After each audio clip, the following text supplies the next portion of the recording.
दर्शकवृन्द नमस्कार। म music dissimilar YouTube च्यानलमा यहाँहरूलाई हार्दिक स्वागत गर्छु।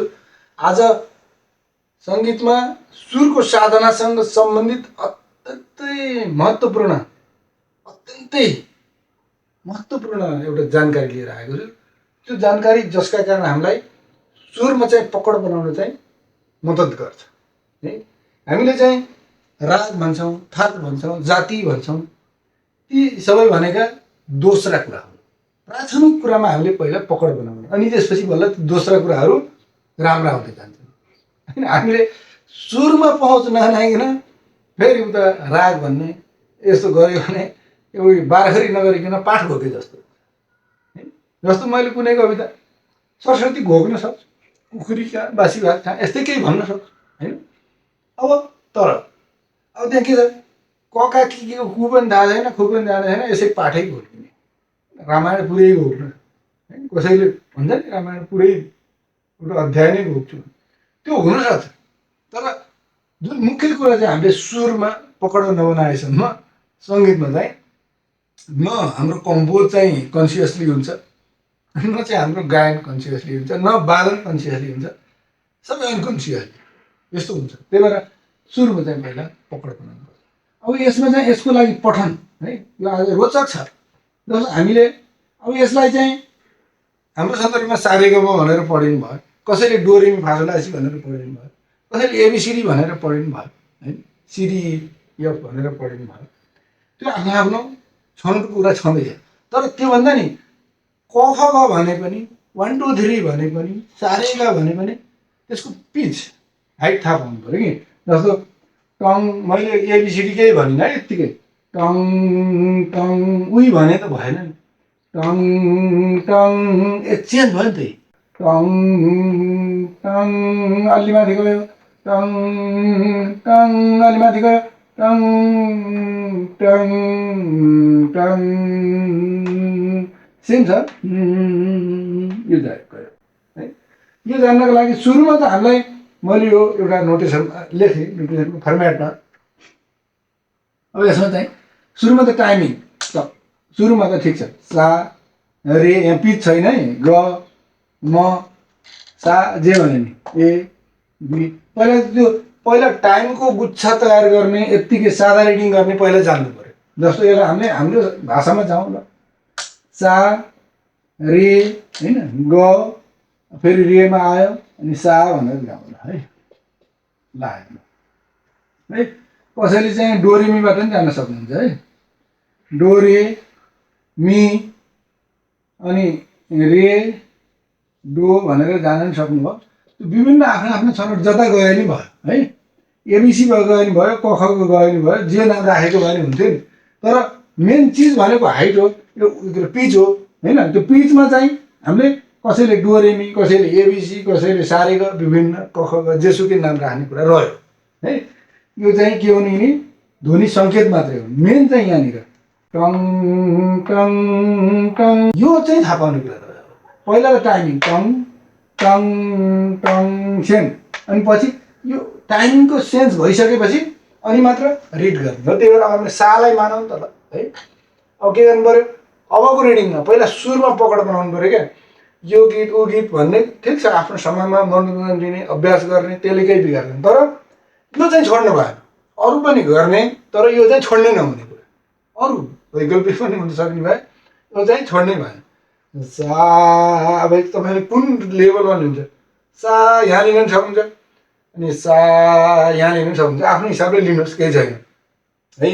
रिलेटिभ सा रे ग रे सा,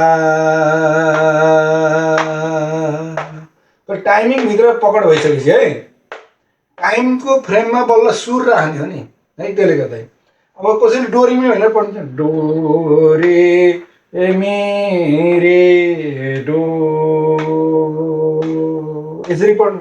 एबिसी पढ्नु, ए बी सी, तर सीबाट पढ्नु न, सिडिएफ भन्ने चलन छ, सिडी डी सी यसरी पढ्नुहोस्। अब यसमा सी होइन, डी अनि ई अनि डी सी यसरी चाहिँ गर्न सक्नुहुन्छ है त। अब यस्तो हिसाबले यी त अक्षर भयो, यहाँभित्र छ नि सा रे, यहाँ उठ्यो नि होइन, डो रे उठ्यो नि, सी डी डी सी जे भन्यो नि, डो रे डो, त्यो हुन बित्तिकै त्यो पिच थाहा पाउने अभ्यास। अब यसरी चाहिँ सुरको अभ्यास नोटेसनसँगै गर्दाखेरि यसरी गर्नुपर्छ।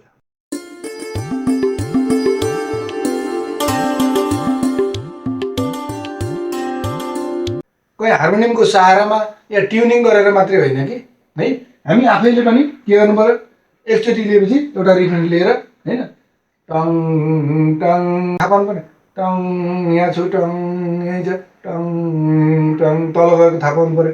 हो, यो थाहा पायो भने बल्ल हाम्रो सुरमा पकड हुन्छ है, सुर ज्ञान हुने भयो, सुरको चाहिँ बोध हुने भयो कि माथि छ यो थाहा पाउनु। अनि के गर्यो, भाका टिप्न पनि सजिलो भयो, अर्को कुरा बजाउनेलाई पनि सजिलो भयो, अनि त्यसको समझ पनि हुने भयो होइन।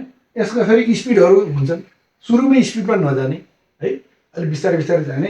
त्यही भएर मैले आज सामान्यतः यो 3वटा सुरको आधारमा, हामीले सारेको आधारमा भनेको, डोरेमीको आधारमा भनेको भयो, सिडीको आधारमा भनेको भयो है, जेको आधारमा भने पनि यो 3वटा नोटलाई टङ टङ, अब माथिबाट गयो तलबाट गयो भने टङ टङ टङ, माथिबाट सुरु टङ टङ टङ टङ, जता गयो tongue tongue tongue tongue tongue tongue, यहाँ उठ्यो नि टङ टङ, यो चाहिँ थाहा पाउनु पर्यो। यो हेरेर, यसका लागि के छ भने सुरु अक्षरहरू मात्रै हेरेर हुँदैन है। हामीले किनकि 12 घरीमा सारे गरे भनेर पढेको हुन्छ, त्यो पुरानो कन्सेप्टले गर्दा कि सानैदेखि यस्तै रे भन्दा बित्तिकै हाइटमा पढेको हुनु पर्यो, अन्यत्र पनि रे लाग्छ, शब्दमा पनि रे आउँछ। त्यसले गर्दाखेरि हामीलाई के हो भने यो हेरेर भिजुअलाइजेसन गरेर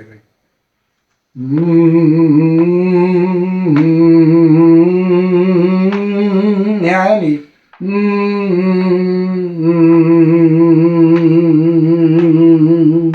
यो थाहा पाउनु, यो पटक पटक लेख्नु पऱ्यो क्या। यहाँ उठ्यो नि, चेन्ज छ नि हाइट, जस्तो यहाँबाट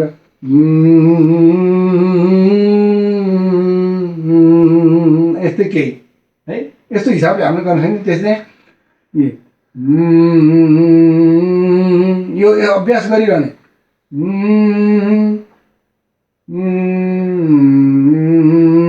अब यहाँनिर है, यसरी चाहिँ हामीले पटक पटक अभ्यास गर्न सकिने है त।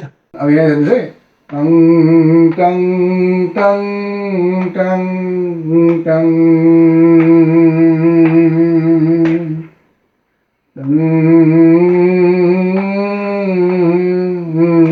जता जता लानुहोस् है।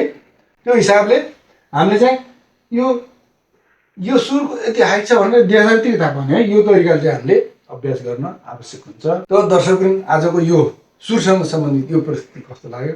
अवश्य नयाँ त लागेकै होला, यो धेरै लाभदायक छ, यसबाट लाभ लिनु होला।